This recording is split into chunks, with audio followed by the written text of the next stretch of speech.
Chapter 6. You are what you think you are. It's obvious. Much human behavior is puzzling. Have you ever wondered why a salesperson will greet one customer with an alert, "Yes, sir, may I serve you?"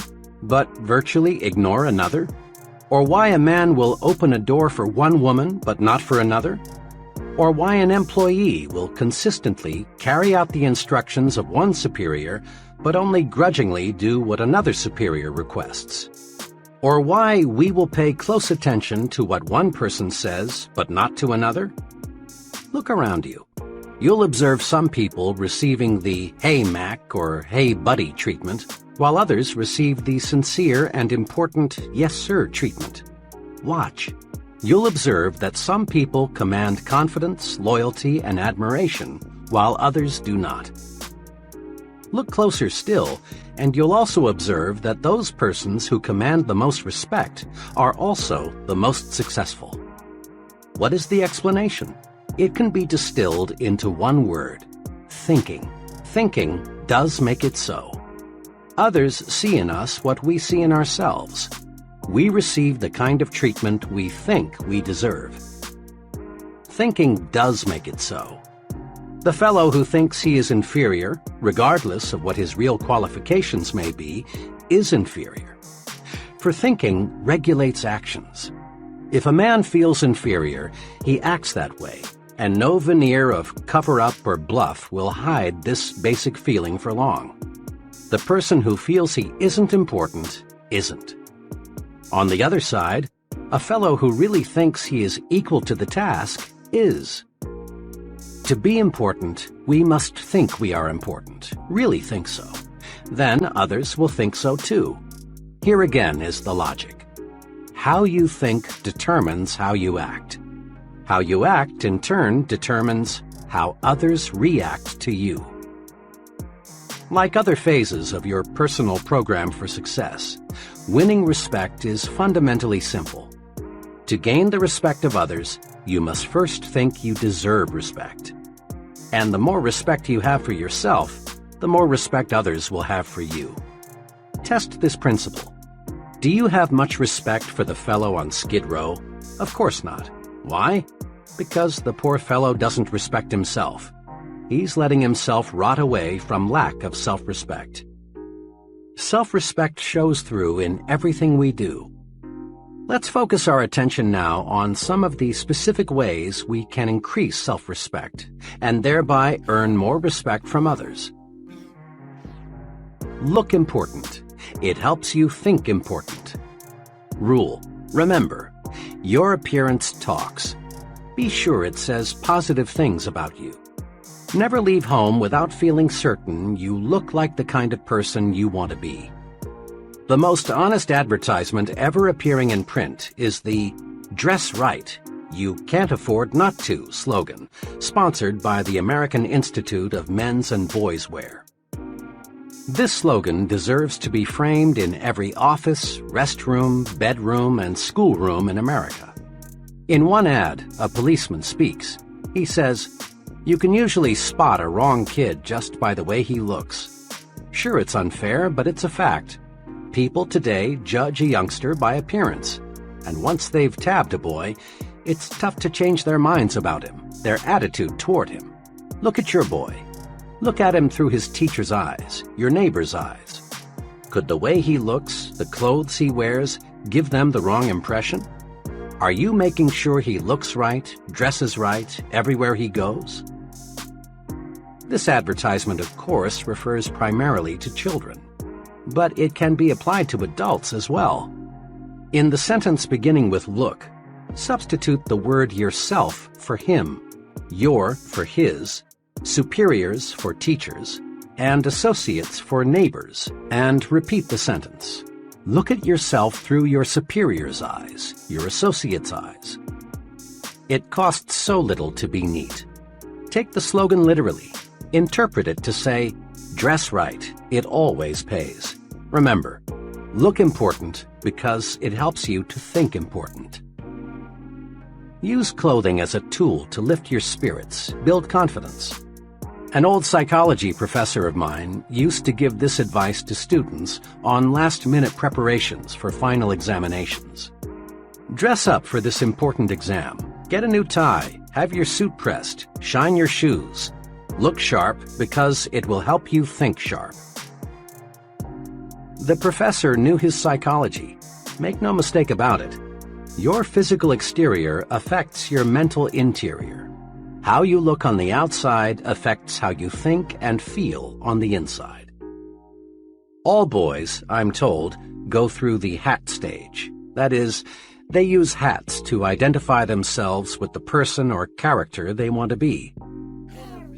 I will always remember a hat incident with my own son, Davy. One day, he was dead set on being the Lone Ranger, but he had no Lone Ranger hat. I tried to persuade him to substitute another.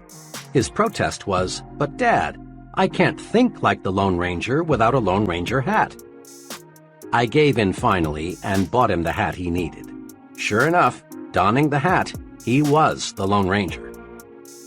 I often recall that incident because it says so much about the effect of appearance on thinking. Anyone who has ever served in the Army knows a soldier feels and thinks like a soldier when he is in uniform. A woman feels more like going to a party when she is dressed for a party. By the same token, an executive feels more like an executive when he is dressed like one. A salesman expressed it to me this way: "I can't feel prosperous, and I have to if I'm going to make big sales, unless I know I look that way." Your appearance talks to you, but it also talks to others. It helps determine what others think of you. In theory, it's pleasant to hear that people should look at a man's intellect, not his clothes. But don't be misled. People do evaluate you on the basis of your appearance. Your appearance is the first basis for evaluation other people have. And first impressions last, out of all proportion to the time it takes to form them. In a supermarket one day, I noticed one table of seedless grapes marked 15 cents a pound. On another table were what appeared to be identical grapes, this time packaged in polyethylene bags and marked 2 pounds for 35 cents. I asked the young fellow at the weighing station, "What's the difference between the grapes priced at 15 cents a pound and those priced at 2 pounds for 35 cents? "The difference," he answered, "is polyethylene. We sell about twice as many of the grapes in the polyethylene bags. They look better that way." Think about the grape example the next time you're selling yourself. Properly packaged, you have a better chance to make the sale, and at a higher price. The point is, the better you are packaged, the more public acceptance you will receive. Tomorrow, watch who is shown the most respect and courtesy in restaurants, on buses, in crowded lobbies, in stores, and at work. People look at another person, make a quick and often subconscious appraisal, and then treat them accordingly. We look at some people and respond with the "Hey, Mac" attitude. We look at others and respond with the "Yes, sir" feeling. Yes, a person's appearance definitely talks. The well-dressed person's appearance says positive things. It tells people, here is an important person, intelligent, prosperous, and dependable. This man can be looked up to, admired, trusted. He respects himself, and I respect him. The shabby-looking fellow's appearance says negative things. It says, here is a person who isn't doing well. He's careless, inefficient, unimportant. He's just an average person. He deserves no special consideration. He's used to being pushed around. When I stress respect your appearance in training programs, almost always I am asked the question, I'm sold, appearance is important, but how do you expect me to afford the kind of clothing that really makes me feel right and that causes others to look up to me? That question puzzles many people. It plagued me for a long time. But the answer is really a simple one. Pay twice as much and buy half as many. Commit this answer to memory, then practice it. Apply it to hats, suits, shoes, socks, coats, everything you wear. Insofar as appearance is concerned, quality is far more important than quantity. When you practice this principle, you'll find that both your respect for yourself and the respect of others for you will zoom upward. And you'll find you're actually ahead money-wise when you pay twice as much and buy half as many, because 1. Your garments will last more than twice as long because they are more than twice as good, and as a rule they will show quality as long as they last. 2. What you buy will stay in style longer. Better clothing always does. 3. You'll get better advice. Merchants selling $200 suits are usually much more interested in helping you find the garment that is just right for you than are merchants selling $100 suits. Remember, your appearance talks to you and it talks to others. Make certain it says, "Here is a person who has self-respect. He's important. Treat him that way." You owe it to others, but more important, you owe it to yourself to look your best. You are what you think you are. If your appearance makes you think you're inferior, you are inferior. If it makes you think small, you are small. Look your best, and you will think and act your best. Think your work is important. There's a story often told about the job attitudes of 3 bricklayers. It's a classic, so let's go over it again. When asked, "What are you doing?" the first bricklayer replied, "Laying brick." The second answered, "Making $9.30 an hour." And the third said, "Me? Why, I'm building the world's greatest cathedral."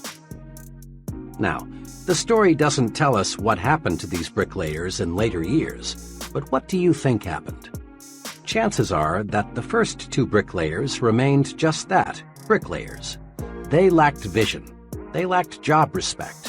There was nothing behind them to propel them forward to greater success. But you can wager every cent you have the bricklayer who visualized himself as building a great cathedral did not remain a bricklayer. Perhaps he became a foreman, or perhaps a contractor, or possibly an architect. He moved forward and upward. Why? Because thinking does make it so. Bricklayer number 3 was tuned to thought channels that pointed the way to self-development in his work. Job thinking tells a lot about a person and his potential for larger responsibility. A friend who operates a personnel selection firm said this to me recently. "One thing we always look for in appraising a job applicant for a client is how the applicant thinks about his present job. We are always favorably impressed when we find that an applicant thinks his present job is important, even though there may be something about it he doesn't like.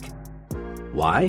Simply this: if the applicant feels his present job is important, odds are that he will take pride in his next job too.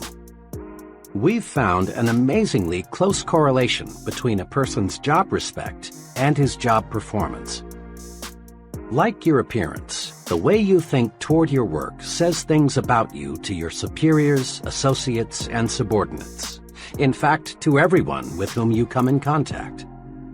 A few months ago, I spent several hours with a friend who is personnel director for an appliance manufacturer. We talked about building men.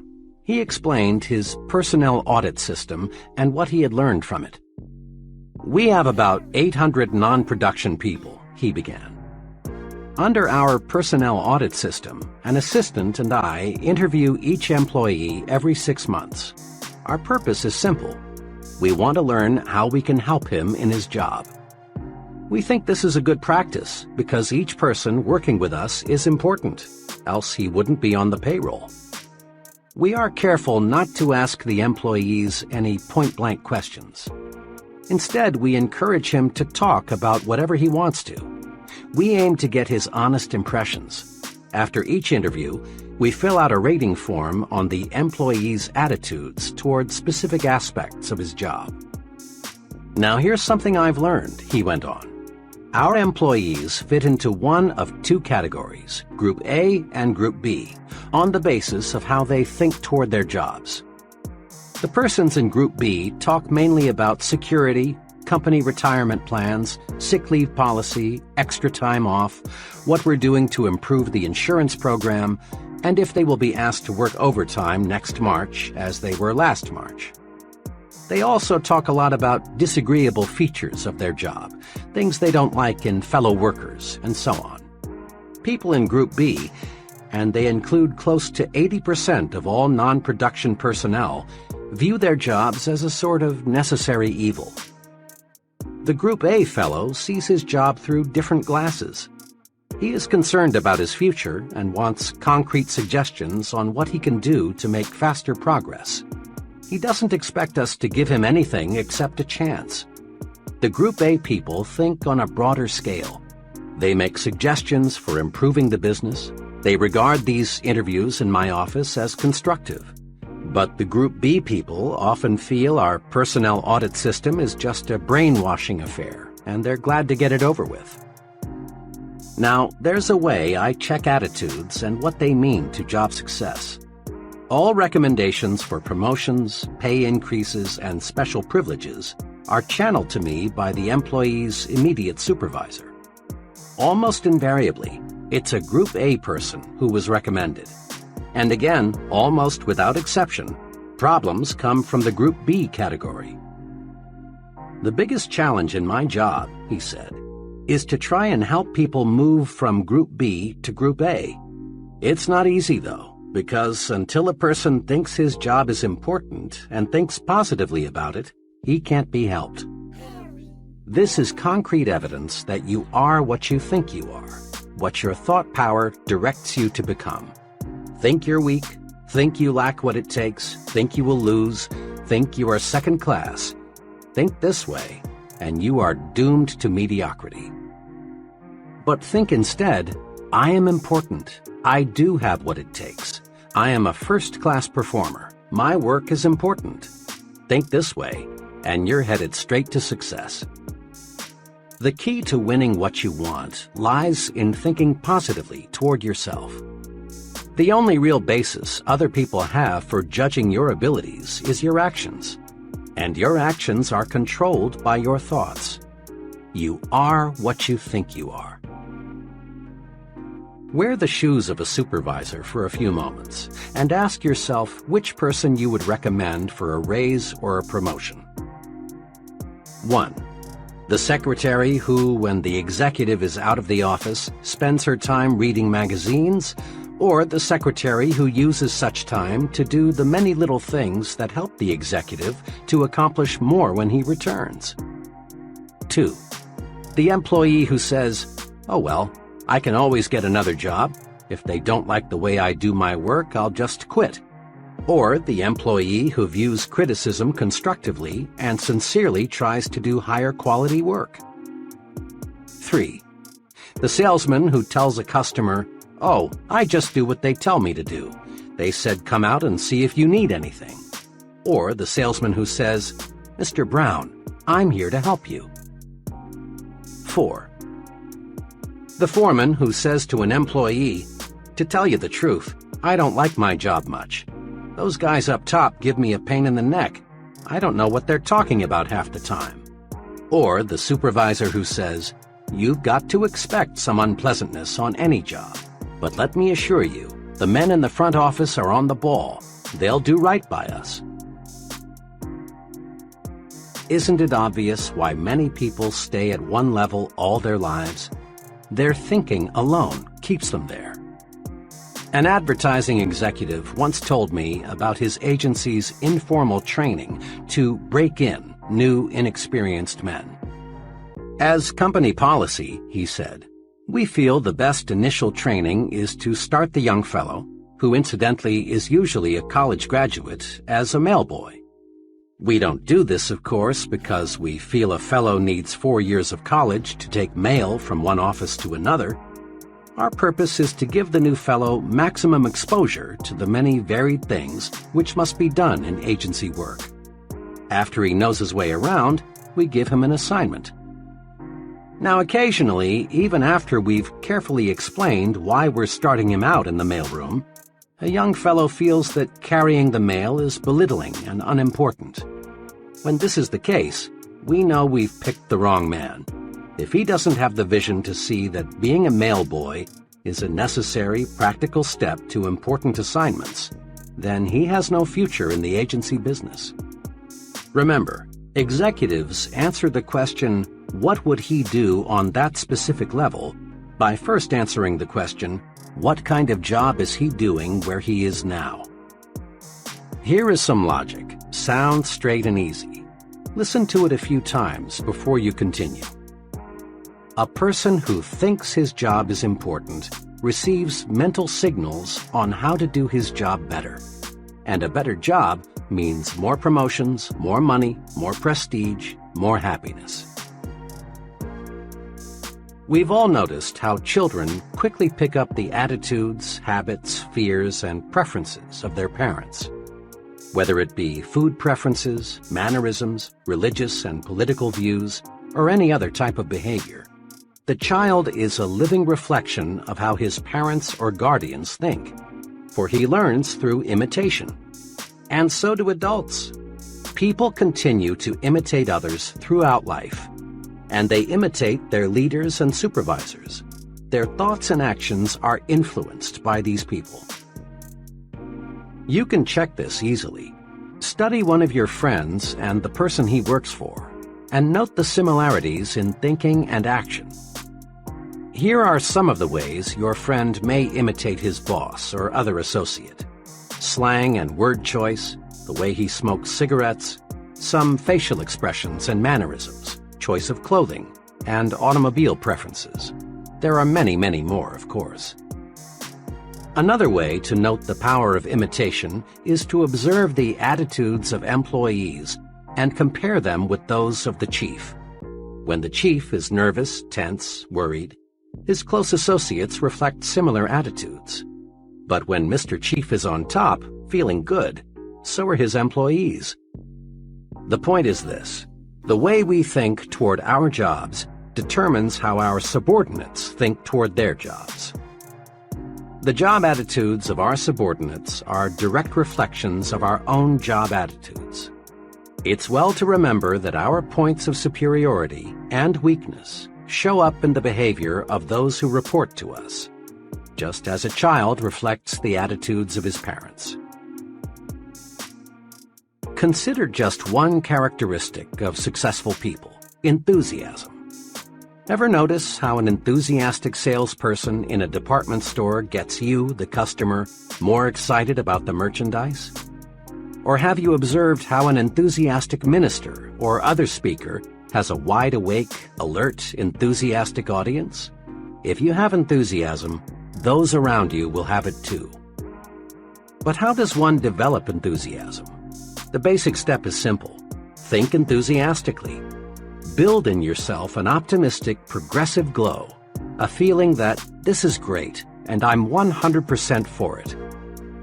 You are what you think. Think enthusiasm and you'll be enthusiastic. To get high-quality work, be enthusiastic about the job you want done. Others will catch the enthusiasm you generate, and you'll get first-class performance. But if in negative fashion you cheat that company on expense money, supplies, and time, and in other little ways, then what can you expect your subordinates to do? Habitually arrive late and leave early, and what do you think the troops will do? And there is a major incentive for us to think right about our jobs so that our subordinates will think right about their jobs. Our superiors evaluate us by measuring the quality and quantity of output we get from those reporting to us. Look at it this way. Whom would you elevate to division sales manager? The branch sales manager whose salesmen are doing superior work, or the branch sales manager whose salesmen deliver only average performance? Or whom would you recommend for promotion to production manager? The supervisor whose department meets its quota, or the supervisor whose department lags behind? Here are 2 suggestions for getting others to do more for you. 1. Always show positive attitudes toward your job so that your subordinates will pick up right thinking. too. As you approach your job each day, ask yourself, am I worthy in every respect of being imitated? Are all my habits such that I would be glad to see them in my subordinates? Give yourself a pep talk several times daily. Several months ago, an automobile salesman told me about the success-producing technique he's developed. It makes sense. Listen to it. A big part of my job, for 2 hours a day, the salesman explained, is telephoning prospects to arrange demonstration appointments. When I first started selling cars 3 years ago, this was my big problem. I was shy and afraid, and I know my voice sounded that way on the phone. It was easy for people I called to say, "I'm not interested," and hang up. Every Monday morning back then, our sales manager held a sales meeting. It was a pretty inspirational affair, and it made me feel good. And what's more, I always seemed to arrange more demonstrations on Monday than on any other day. But the trouble was that little of Monday's inspiration carried over to Tuesday and the rest of the week. Then I got an idea. If the sales manager can pep me up, why can't I pep myself up? Why not give myself a pep talk just before I start making those phone calls? That day, I decided to try it. Without telling anyone, I walked out on the lot and found a vacant car. Then, for several minutes, I talked to myself. I told myself, I'm a good car salesman and I'm going to be the best. I sell good cars and I give good deals. The people I'm phoning need those cars and I'm going to sell them. Well, from the very beginning, this self-supercharging paid off.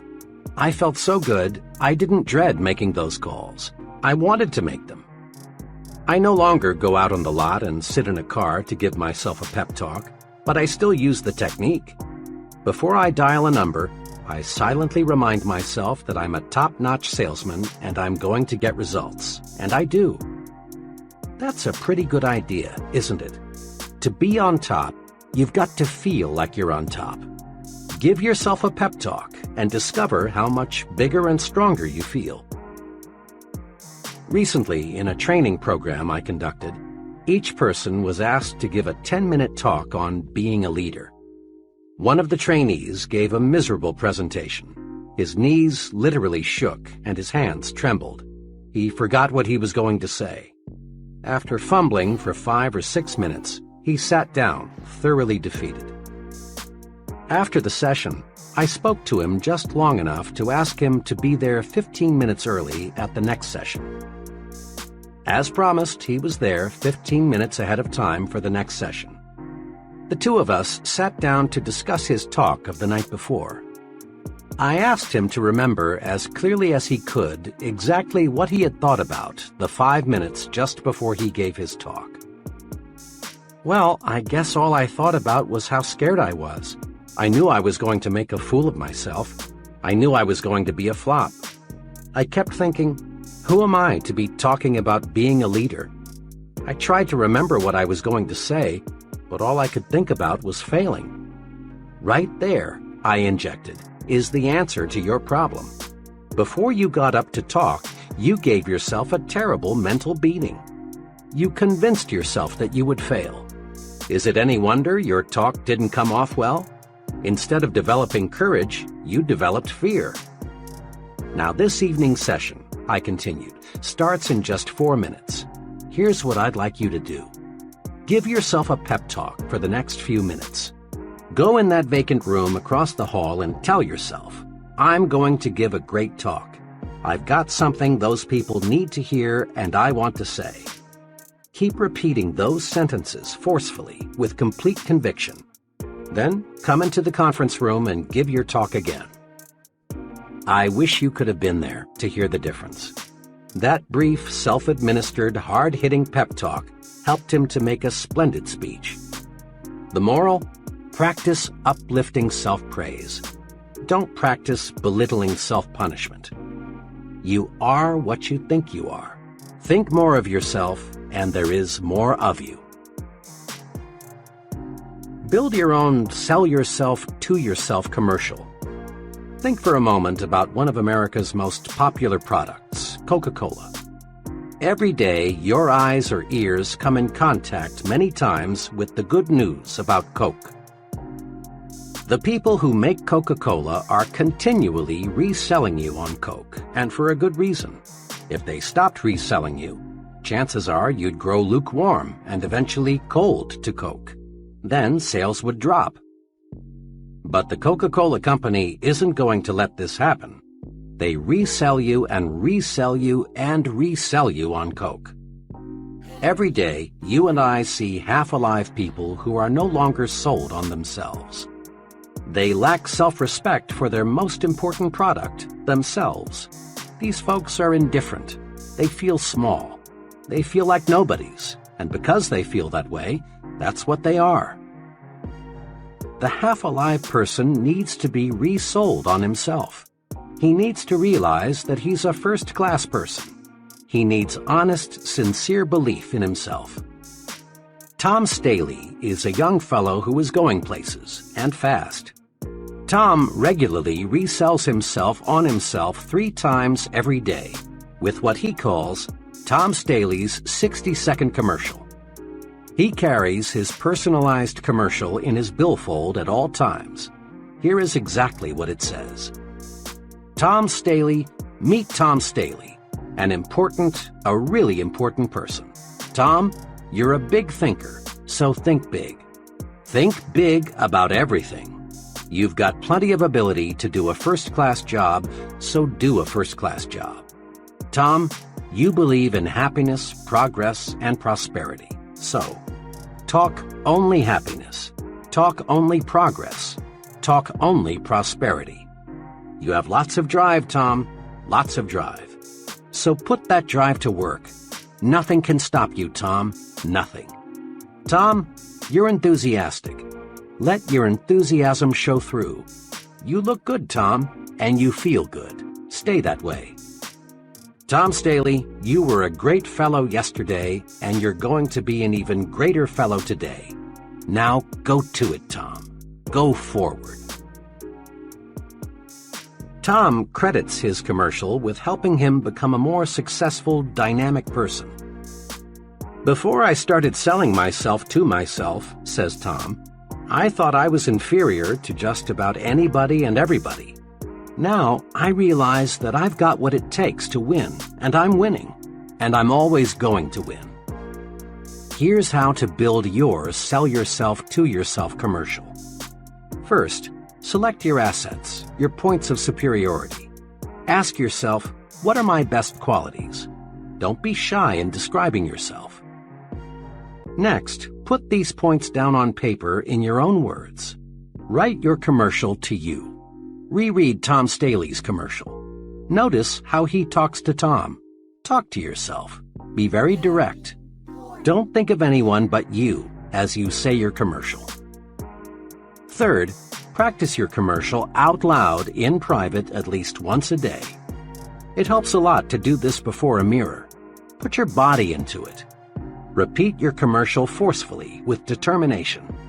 Make your blood travel faster through your body. Get yourself warmed up. Fourth, read your commercial silently several times every day. Read it before you tackle anything that demands courage. Read it every time you feel let down. Keep your commercial handy at all times, then use it. Just one thing more. A lot of people, maybe even a majority, may laugh at this success-rewarding technique. That's because they refuse to believe that success comes from managed thinking. But please, don't accept the judgment of average people. You are not average. If you have any doubts as to the basic soundness of the sell yourself to yourself principle, ask the most successful person you know what he thinks about it. Ask him, and then start selling yourself to yourself. Upgrade your thinking. Think like important people think. Upgrading your thinking upgrades your actions, and this produces success. Here is an easy way to help you make more of yourself by thinking like important people think. Use the following form as a guide. How am I thinking checklist. Situation: when I worry. Ask yourself, Would an important person worry about this? Would the most successful person I know be disturbed about this? Situation, an idea. Ask yourself, what would an important person do if he had this idea? Situation, my appearance. Ask yourself, do I look like someone who has maximum self-respect? Situation, my language. Ask yourself, am I using the language of successful people? Situation, what I read. Ask yourself, would an important person read this? Situation, conversation. Ask yourself, is this something successful people would discuss? Situation, when I lose my temper. Ask yourself, would an important person get mad at what I'm mad at? Situation, my jokes. Ask yourself, is this the kind of joke an important person would tell? Situation, my job. Ask yourself, how does an important person describe his job to others? Cement in your mind the question, is this the way an important person does it? Use this question to make you a bigger, more successful person. In a nutshell, remember: 1. Look important. It helps you think important. Your appearance talks to you. Be sure it lifts your spirits and builds your confidence. Your appearance talks to others. Make certain it says, here is an important person, intelligent, prosperous, and dependable. 2. Think your work is important. Think this way, and you will receive mental signals on how to do your job better. Think your work is important, and your subordinates will think their work is important too. 3. Give yourself a pep talk several times daily. Build a sell yourself to yourself commercial. Remind yourself at every opportunity that you're a first-class person. 4. In all of life's situations, ask yourself, is this the way an important person thinks? Then, obey the answer.